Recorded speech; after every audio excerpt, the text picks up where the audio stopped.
you said up the alley or right down the fairway for you guys? Yeah, so I'm going to punt this to Jordan in light of the fact that he really came across this deal and other deals that he acquired personally. And I think that he can better speak to the attractiveness deal and the opportunity that it offers. Perfect. Sounds good. And turn on your video just a little bit. It's because it's looping a little bit on your audio that you're speaking to. Just your speaker down, or put some speakers on. Go ahead, Jordan.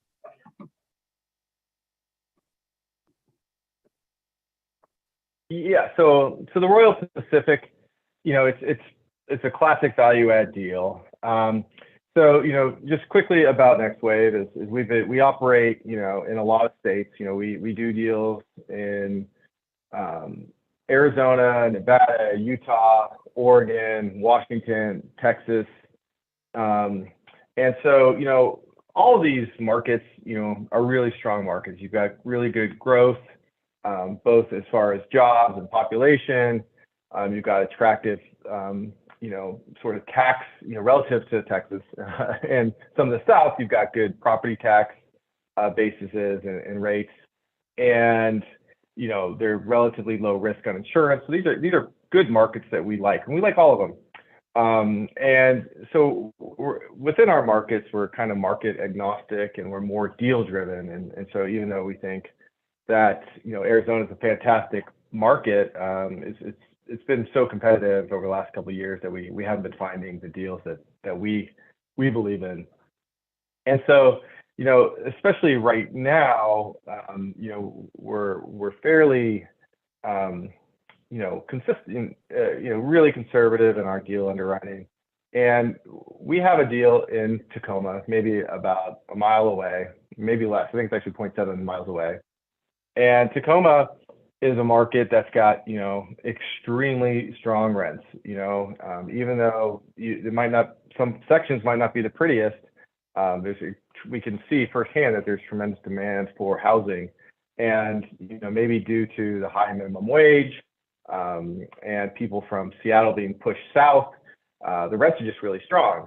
And so this deal came to us, and it came to us actually about, I think, 8 or 9 months ago at a substantially higher price, and we were quick to just say pass. We're not stretching for deals right now.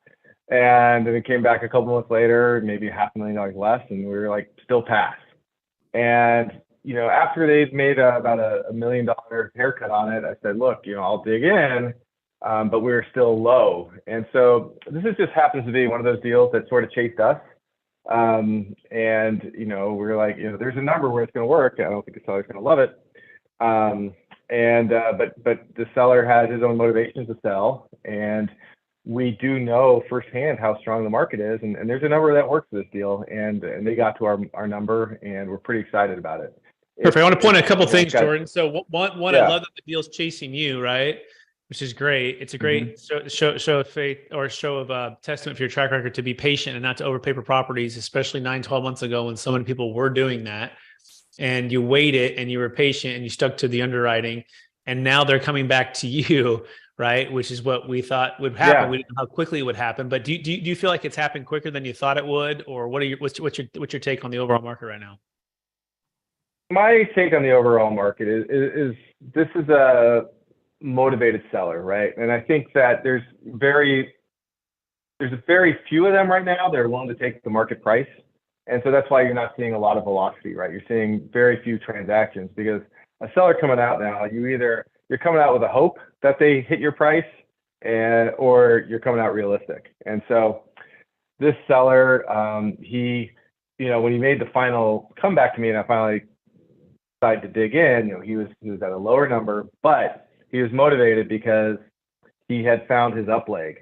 And so now he's got a real deal, and he's real motivation. And even though I still was pretty far from his number, in relative terms, he was motivated enough to where he was willing to take my offer. That makes sense. And I imagine he found an up leg that made sense more for him now than it did 9 months ago, right? So perhaps that's why he did get a higher price. And so with interest rates that are adjusting, he's able to make sense of that too. So that makes sense. David, anything you want to add or pull out of what Jordan just said right there? No, I guess just commenting on the market in general, I agree with what Jordan said. Just to extrapolate a little bit, is we're seeing that across the board in all markets where there's still a disconnect between buyers and sellers. However, at the same time, we read in the news every week that there's more trouble in our market in terms of people defaulting on debt and get behind on their mortgage payments. Maybe they didn't buy down the cap rate to a level that was more palatable back, in early 22 or in 21. And so we think that those things will come to fruition over the next 6 to 12 months, and there'll be more opportunities to buy, and people will get realistic about where we're at in the, right now in the real estate cycle. And talk about that for a second, because I think the stock market and real estate, some people have some fear or some just hesitation with what's going on. What kind of gives you guys, I guess, the certainty of conviction? I know that Jordan said you guys own in the area, right? Which is huge, right? When you already know the market, you're in the market, you've been in the market. So talking about that deal you've been in, how long you've been in it, how it's going, how you're able to turn that deal around. And then we'll share the screen. We actually dive into the deal specifics, but just talk about that, David, real fast, and/or Jordan. Yeah, so the deal we got, we acquired it in July, and it was an exchange, and it just so happened it was kind of an interesting deal, and there was not at the time. It's weird how the world has changed. So one of the hair on the deal, why it sort of didn't go for a great price at the time, was because you had a loan assumption, right? So the loan assumption made it to where you can only put I think it was maybe 60% loan to value on it, but it was locked in for 10 years at 3%. So at the time that was a bad thing because people were really levering up, and so we got it to work, and we got this great 10-year fixed interest rate, which now is awesome. And that property is just performing really, really well. I mean, it's in Washington, right? And so we're in Washington as far as we've got properties in Vancouver, Washington, we've got properties in Spokane, Washington, and Washington is a blue state. And so consequently, evictions are slow, and we know that, right? Evictions are taking 4 months on average, sometimes as long as 6 months. So it's really, time consuming to get these done. But once you get them done, what we're doing is we're just sort of, because evictions take so long, if you have to extend 4 months of credit to a new resident, you got to have really high credit standards. And so consequently, we've got really high acceptance criteria for our new residents, our new applicants, and they're able to pay. And so consequently, the property, the first few months, completely full, but high delinquency. And now it's, we're turning the units and we're renting them as quickly as we turn them at our projected price. And it's been a really just strong market. People just, there's just not a lot of low pay, market, not a lot of apartments available at a reasonable rent. Everything is really high priced. Awesome. So David, do you want to share the screen now, or I know Jordan, or I can if you guys don't have access to that, and we can start actually going through the deal. Yeah, I got it. Okay, perfect. All right, you see that? Absolutely. And then anyone has questions during this, you can just put it in the chat, and then we'll also open up for questions at the end. But go ahead, Jordan. You can take it away. Okay, so this is a picture. The Royal Pacific One. It's right on Pacific Avenue, which is a fairly busy commercial corridor in Tacoma. And so like I said, it's a smaller deal. It's got a pretty good amount of deferred maintenance and a lot of lift that we can do as far as renovation, both from a exterior amenities as well as interior renovations. So next slide. Quick overview of the structure of our presentation. We'll try to get through a lot of this quickly because 40 slides is quite a bit. Okay. Here is a just quick overview of the asset. So it's 34 units. It's about a third studios, a third one beds, and a third two beds. It's 60s construction. It does have a pool and a pool area, community center. It also it's got a pretty large lot, and it goes behind it. There's some empty space. We don't plan to develop that space, but there is room if the next buyer wants to add units, as well as 8 garages they've been added since it was built, because they're substantially newer than 1962.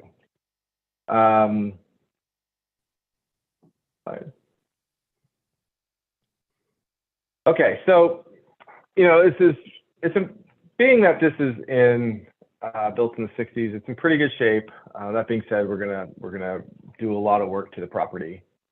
It's just your standard wood frame construction. It's got flat roofs. There you see a picture of the pool.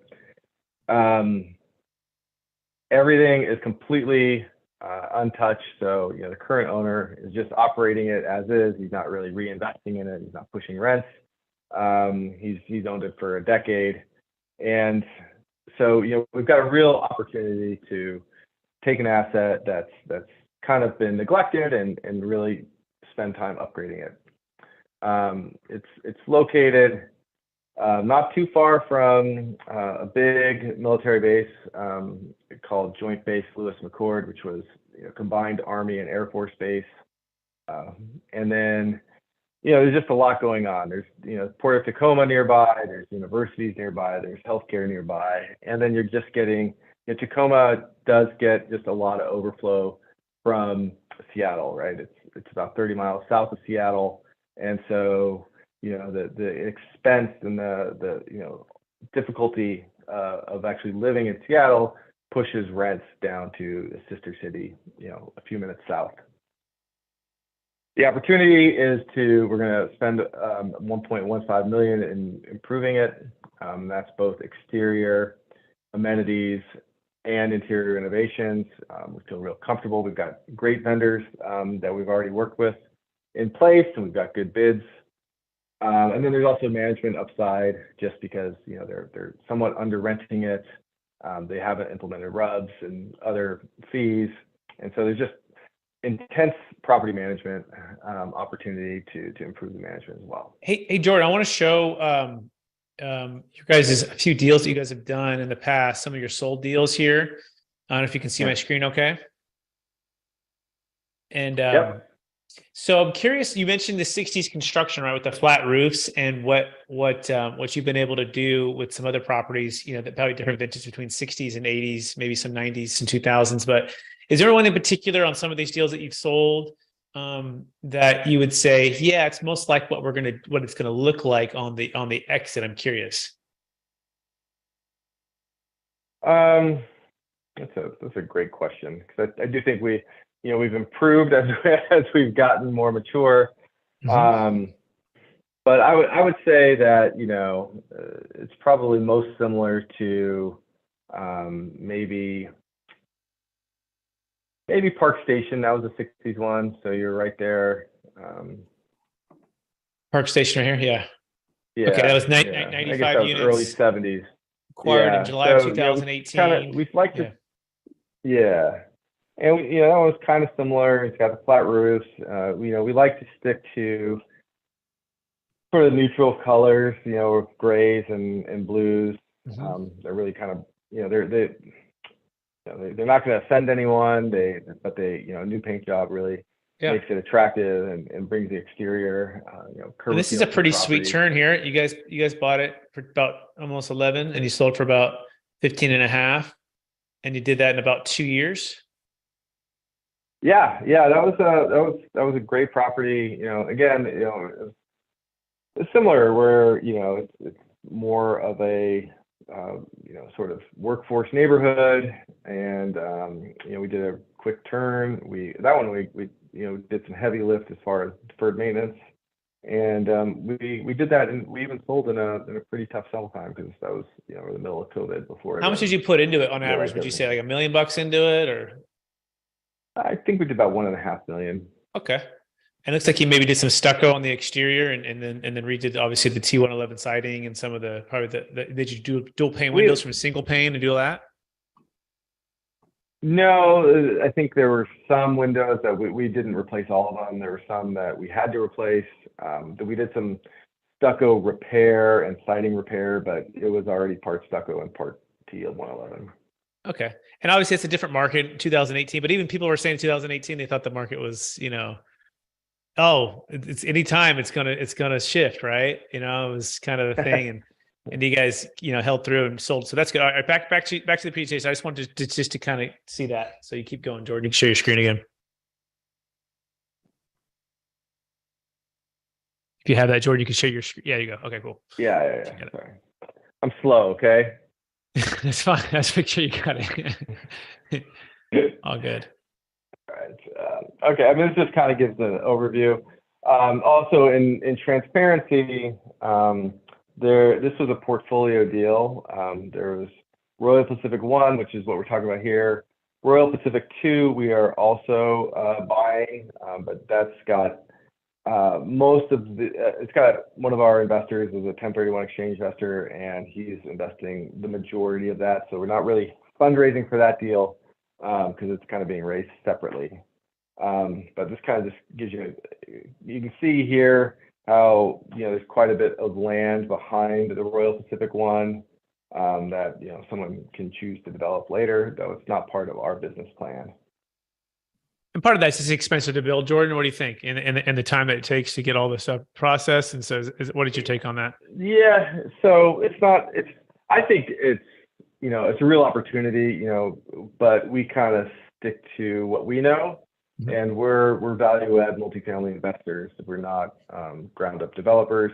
Right. I think that would, it would just be a little bit outside of our expertise and our core competency. So makes sense. We're going to let somebody that knows it do it. Yeah.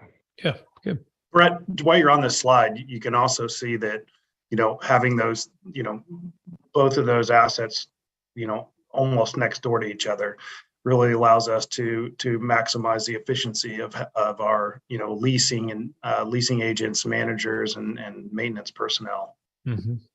So that's a benefit to both properties. Absolutely, it is. And you got the retail in the middle there for some walkability. Any decent retail there, or what's it going on there? Yeah, it's new. I forget the tenants there, but the building is new and it's pretty nice. And then if you see the multifamily on the north and south, those are also new builds. So it's actually even though Tacoma is very spotty, there's some parts of Tacoma that aren't particularly nice. This particular block is actually pretty nice. And if you look at the residential across the street, it's single family home. They're well kept. And so it's kind of surrounded by pretty good stuff. That's good to know. That's really important. All right. Excellent. This is kind of investment highlights why we like the deal. So one, we're not very optimistic in our assumptions. Again, you kind of go to this deal chased us. I mean, we've got, just very low rent growth assumptions. We've got a terminal cap rate of 6%. We've got, pretty high economic vacancy in year one to account for, even though there's not a lot of delinquency, we just find that there's going to be a few evictions. So we wanted to make sure that we're projecting for that. We've also got good debt. We've got a Fannie Mae 5-year fixed debt. It's fixed at 5.5%. We think there's a chance that we can actually get lower than that. It's interest only for the whole period. And so it's 72% loan to value, but you add in the amount we're going to spend on CapEx, and it actually is I think 51 or 52% of the total cost. So we're low leverage, good interest rate, interest only, fixed for the. By the way, I think this is important to mention. You guys have done so many units and had so many successful closes. I imagine you have some good relationship with the banks, and you're probably able to get a little bit better than what the I guess average retail investor or newer investor. Or talk about a little bit of that, David or Jordan, with the banking relationships. Yeah, so the lender, this is the agency that we're going through. It's called Basis. We've done 3 other deals with Basis. They've been a great lender, and I know they do give us their best rates on this, and they're a good partner for us. And so it's true. We're able to lean on our track record. We've got great relationships on people that would do multiple transactions. We try not to even though we get calls every day with different brokers, we really try and be a relationship-driven company, and it works both ways. They get multiple business, and then we get better pricing. So it's a great loan that we got. Perfect. And so talk about the upside here, Jordan. What do you think about the rents, or David? David, you want to talk about it? Sure. Like Jordan said, we've got a pretty extensive capital plan that we plan to, start right upon closing, which is towards the end of May. We think we can get $300 plus. Some instances quite a bit more than that in light of loss to lease. And so we think that the rental upside is strong. And, also, as Jordan indicated, we've got properties in the market already, and we've already realized the rents that we're projecting at this property. So that makes it to where, we're a lot more comfortable in our valuation assumptions. And by the way, rent control, any concern with that, and explain loss to lease, how you define that too for everybody. Jordan, you want to talk about rent control? Yeah. So first, loss to lease, that's just the difference between what you could rent a property for and what the lease in place is, right? So that's your loss due to the lease in place. And so right now, Washington does not have any rent control. Okay. So Oregon does, the city of Seattle does, but, California does. So, I think rent control nationwide is a topic in a lot of places. I know it's a topic in Nevada right now. And it's a topic that's come up before with Washington, and I think someone brought it up, and it didn't get voted on and got ignored. So it is a risk, but I don't see it as first. Hopefully we've got a lot of this done as quickly as possible, and we get the rents up in the first year before it's put in place. So it's always a risk, but in general, it's a risk that I don't think is as detrimental to a project as sort of what some people might say, because on one hand, it hurts your ability to push your rent too far, but on the other hand, the stricter, it also limits the amount of people leaving, so you end up getting less turnover. And when you get less turnover, there's tighter inventory. And so the new rents are actually higher because there's less turnover. So, we'll see, we'll deal. And then there's so many different flavors of rent control, right? I mean, right now, I think the state of Oregon's rent control is 7% plus CPI. So you're allowed to raise it 15% a year.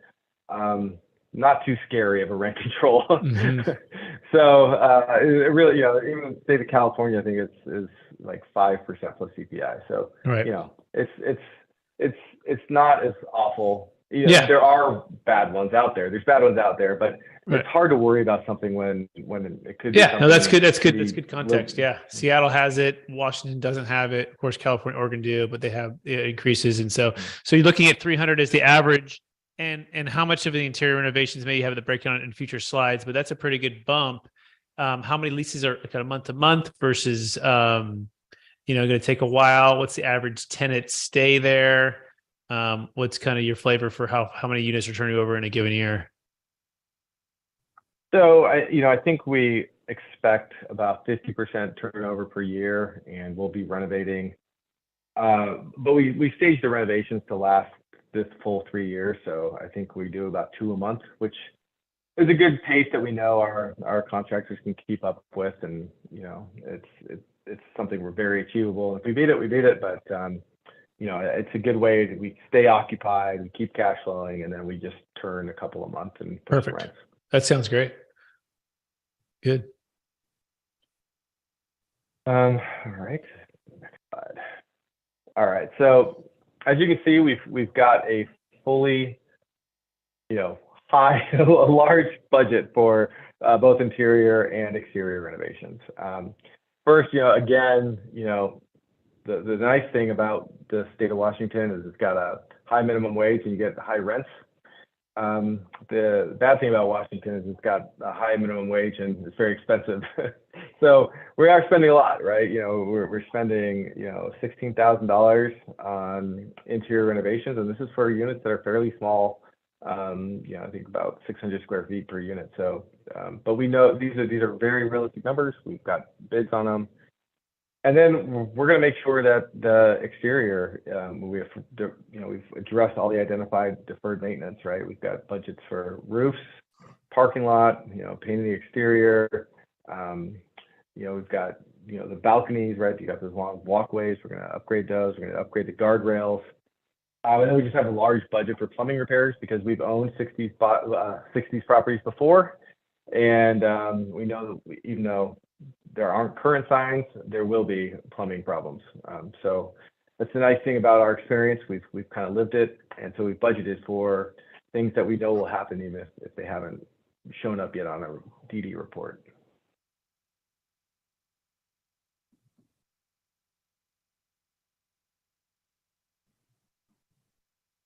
So here's the pro forma on our rent increases. So as you can see, we're on average, we're after renovation, we're going to be charging on average about $319 more. And again, we're highly confident on this because we're already in the marketplace. We're renting these units, and we're not getting any pushback. And we're getting, on a lot of the units that we're not even renovating, we're getting these rents. Bigger units or better in some ways, but we're highly confident of our execution on this. Perfect. And this kind of just gives you these are samples of what we're doing in other properties, right? So on the top here is pictures of the units as is, and then sort of pictures of what we do when we do a renovation. Looks brand great. new countertops, brand new cabinet doors, new appliances. You do quartz or granite, or brighten up the paint. We don't have budget for stone. We just do the synthetic. New counters, but not stone counters. Okay. Save about $500.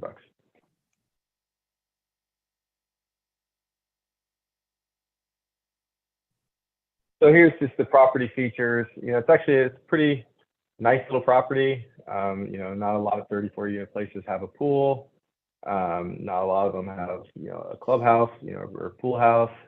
It's got in the back, it's got storage lockers, rentable garages, covered parking. So, it's a pretty fully amenitized building, which is not too common for a community of this size. But this one, has, the full amenities. you think you can rent those garages? Obviously, you said rentable. How much do you think you can rent it for? Yeah, so I think they're currently rented. But in Vancouver, we're renting garages for $100 a month. Yeah. In Spokane, we're renting for $100 a month. So I'm sure at a minimum we get $100 a month because Tacoma's a little bit more higher rent than those markets. So maybe $100, $125 a month. Good.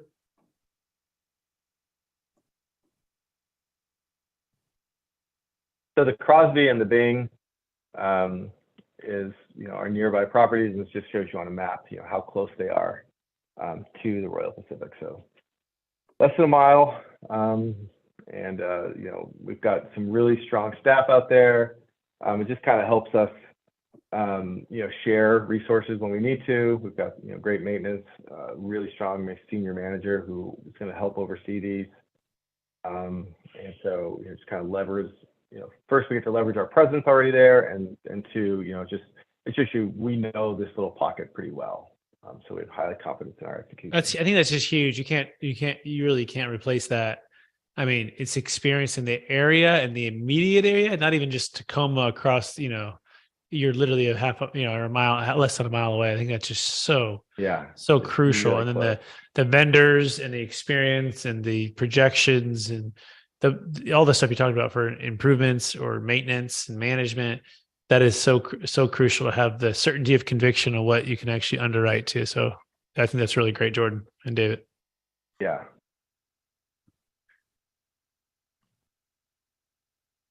So here's basically the financial, high level. We're acquiring it for $4.2 million. We've got acquisition costs of $240,000. We've got prepaid tax and insurance, and then working capital of $130,000, and then we have got a $1.2 million renovation budget for an all-in price of $5.776 million. And so we're projecting this to be a 17.5% IRR to our LPs, 4.6 cash on cash. I know that's not super exciting, but year one is pretty low, and then year 2 and 3 are much higher. And that's just because it's so highly equitized. Going in, we've got a 5% cap rate. It's actually a little higher than that because I didn't really go through and adjust their T12, but their T12 had a lot of CapEx. Like they upgraded the electrical for like I think $10,000, and it's actually if you go through and their T12 a little better, I think it's more of a 5.5% cap rate from operationally. And then we got a yield on cost. So that's the cap rate year 3 based on our full 5.776 basis. So and the spread of 6.8 between the exit cap of 6 is sort of our profit. This is kind of a busy slide. So high level, we're taking we expect to take the income from 461 and the year before us buying it to 681. So a fairly large increase, almost a 50% increase in revenue from pre-acquisition to year 3. I would like to point out though that we didn't skip on expenses. We've got $2,000 a door in payroll, which is plenty for this market. We've got full expenses, so we didn't try and underwrite this with low expenses and come up with something. These are all numbers that we're extremely comfortable with and confident in, and so again, just kind of comes down to us feeling highly confident in our execution on this deal. Excellent.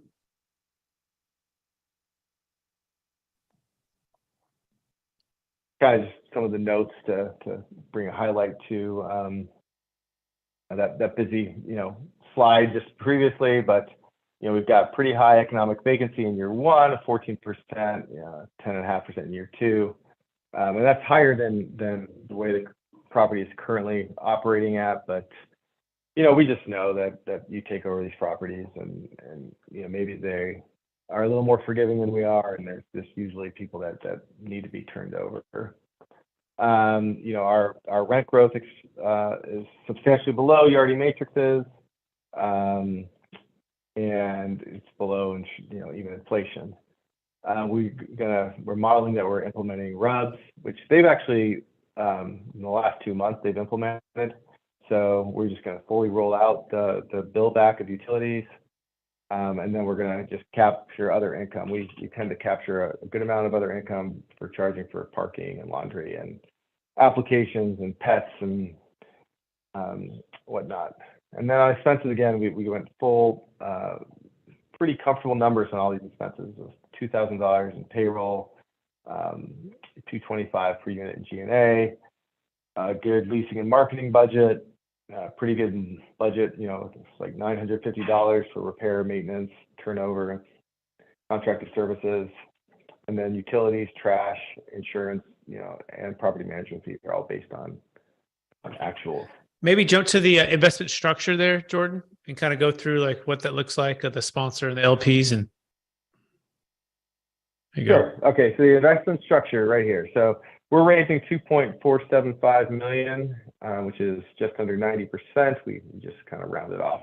We usually do a 90-10 structure, but we like round numbers.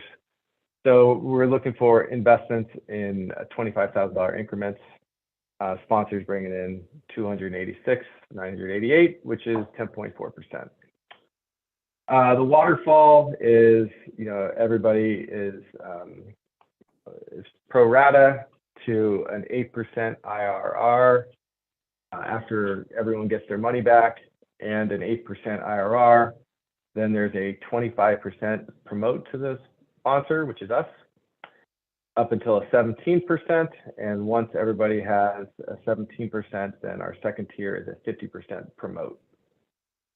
Our fees is we're charging a 2% acquisition fee, We charge a 2% asset management fee. We charge a 3% property management fee. And we charge a 7% construction management fee. Since we don't hire a general contractor, we oversee all of the construction ourselves. Perfect. So 90-10 and those different waterfalls as it hits. And is it, by the way, is this generally what you guys have done in the past for you guys' structure? Like on most deals This is pretty standard. Yeah, I think this is what most of our deals look like. Good. I think the next slide starts it pretty good too with the capital stack and the breakdown. Yeah, so this is the capital stack. So it's 48% equity, 52% debt. So pretty low levered deal. The loan, again, pretty good loan, fixed for 5 years, interest only for 3 years, and it's just a 1-point origination fee. And after 3 years, it's a 1-point prepayment fee. So do you have someone put like 100,000 in, Jordan? Maybe you can kind of walk through like what would that mean on the previous slide if projections were hit? What would that 100,000 be in 3 years? Yeah, I think that's back here. So, if you put in 100,000, you're basically, going to get back 160,000. Part of that $60,000 return, 4,500 of it per year. So I guess that would be, roughly 14,000 of it would be your monthly or quarterly distributions. And then the remainder would be on the reversion of sale. Okay, so I put 100,000 in, and each year projected about 14,000 of cash flow. Is that right? No, each year about 4,500. Okay, So 4,500 cash flow. Got it. Years. And then in 3 years, I get my 100 back plus another 160 or another 60. No, like another 45. Okay, So got it. 45 on the reversion and another 15, on the cash flow interim. Okay, so 60,000 is kind of the return on my 100. It's just going to be broken down to on $4,500 per year times 3 is like 13,500. So I take 60,000 minus the 13.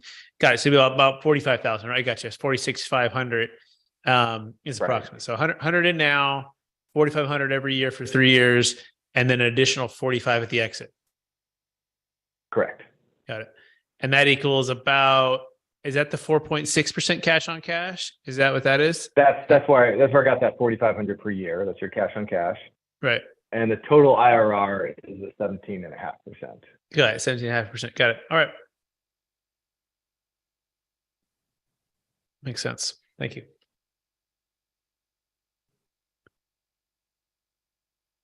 So, I mean, here's, and we can make this available to anybody that wants to, review this offline, but, we've basically have, apartments fairly close, which we've, toured. We've toured these deals.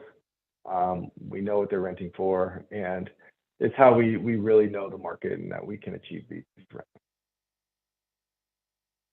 Good. And sale comps, I mean, as you can see, this is, again, we didn't chase this deal, and this is the lowest price per door, lowest price per foot. I mean, it's just, the market, obviously, and it should be, right? The market's not strong right now, and this is a deal that, really we let chase us. So we know we're going in at a good basis relative to the way things have transacted over the past couple of years. Very good. Excellent. I think that pretty much wraps up. If there's anything else you want to share, and we can open up for questions, and David can add any thoughts he has, and people can go more through the slide deck. There's a whole deck. I think mention it. It's credit investors, right, David and Jordan? Correct. And so maybe talk about that accreditation, David, how that works in case someone's wondering, and then answer any kind of questions that anyone might have.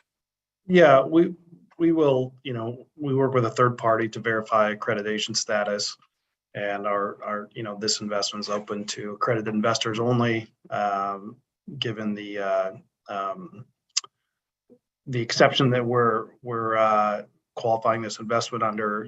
We have to accept only accredited investors. So, again, I guess we can talk more about that offline with prospective investors if they have questions, or we can do a follow-up call if needed. Yeah, basically that means it's $1 million, total net worth, not excluding your home, or something around $200,000 to $300,000 in income per year, depending if you're single or married, and how you file. So you can look up accreditation there if you're curious. But yeah, you need to be an accredited investor in order to qualify for this investment. Anything else to add to that, David or Jordan, on the accreditation? Nope. Good. All right. What questions haven't we asked David or Jordan that you want to make sure that maybe you just pose it and then you guys answer it? Maybe Jordan to David or David to Jordan. I would say timing. We're basically looking to wrap up our fundraise in about 3 weeks. I think we're closing in the end of May. So, anybody that's interested that's watching this, please reach out. We've raised a lot of it, but we still have room. So, if you have any interest, we'd love to hear from you. I would just say that, I think personally, a lot of people are kind of frozen right now because who knows, right? As David talked about earlier, right? There could be a wave of distress coming, right? Is now the time to jump in? I mean, there's those questions right now, and I know from I invested in 2008 and 2007 and 2009, 2010, and you never know where the bottom's going to be until after it's passed, and so. I see a very good argument that maybe prices go lower in 6 to 9 months, but you could have made that argument in 2010 and you would have missed, some really good deals. And so, our theory is when you have a good deal and you're underwriting appropriately, right? And by appropriately, I mean, you say, what do I think realistically is going to happen? And I think that we are not optimistic in this deal. You can be so conservative that any deal looks bad, but I think that, we've done a good job of controlling the variables because we know the market, we know the vendors, we've estimated the costs. I think that this deal will deliver. So, that's just my theory on it. We got this for a price that we feel really, really comfortable with. And then we got really good debt. And so, if for some reason things do go lower, we're going to be fine because we don't have any risk to interest rates changing, going up, going down.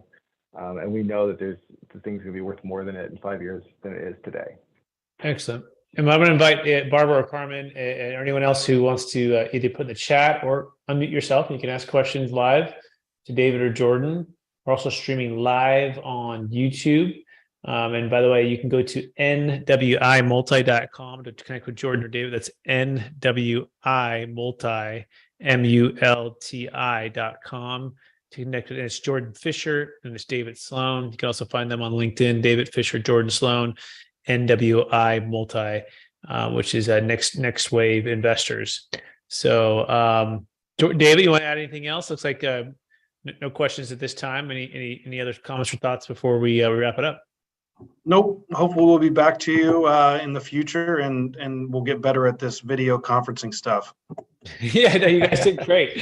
It's our first time kind of doing this together. So no, I think you guys did fine. So great job.